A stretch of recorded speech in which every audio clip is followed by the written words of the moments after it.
Hello everyone, I am Meenu और आप मेरे साथ सुन रहे हैं क्यों हम फिर मिल गए का एपिसोड नंबर 52। क्या झूठ बोलने का कोई भी फायदा होने वाला था? नहीं। इस वजह से आयुष सच बताने का ही फैसला करता है। 2 मिनट के सन्नाटे के बाद आयुष कहता है, हाँ, पिछले 5 सालों से अधूरी रह गई थी मेरी मोहब्बत, लेकिन अब पूरे होने के कगार पर है।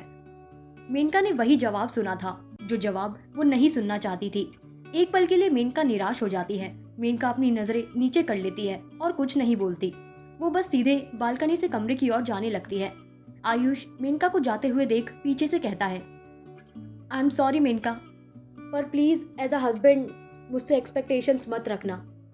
ये सुनकर मेनका पूरी तरीके से टूट चुकी थी। मेनका एक पल को परी की तरफ देखती है जो बेड पर लेटी हुई थी और फिलहाल सो रही थी।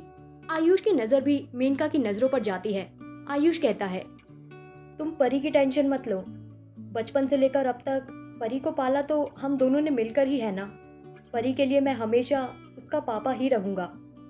तुम परी के लिए उसके पापा हो, पर परी की मम्मी परी के पापा के लिए उनकी पत्नी नहीं।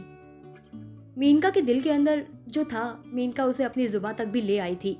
वो अपने आप को संभालती है और हल्का मुस्कुराते हुए आयुष की तरफ देख कहती है, अरे नहीं नहीं, तुम मेरी बात को दिल पर मत लेना। इनफैक्ट मैं जानती हूँ कि हम जिससे प्यार करते हैं, अगर वो जुदा हो जाए तो कितना दर्द होता है। पर्सनल एक्सपीरियंस है मेरा।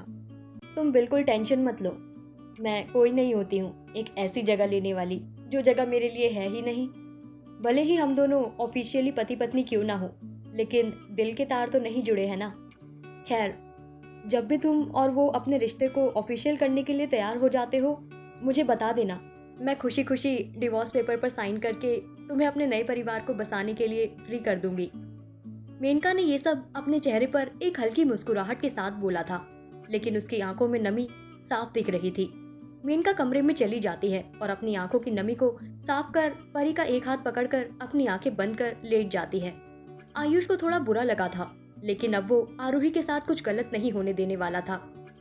आयुष इन सब में ये समझ चुका था कि हमें अच्छा नहीं लगता जब सामने वाला उदास होता है, लेकिन उसकी जिंदगी में खुशियां लाकर अपनी जिंदगी की सारी खुशियों को खत्म कर देना समझदारी नहीं होती। इस दुनिया की रीत ही कुछ ऐसी थी।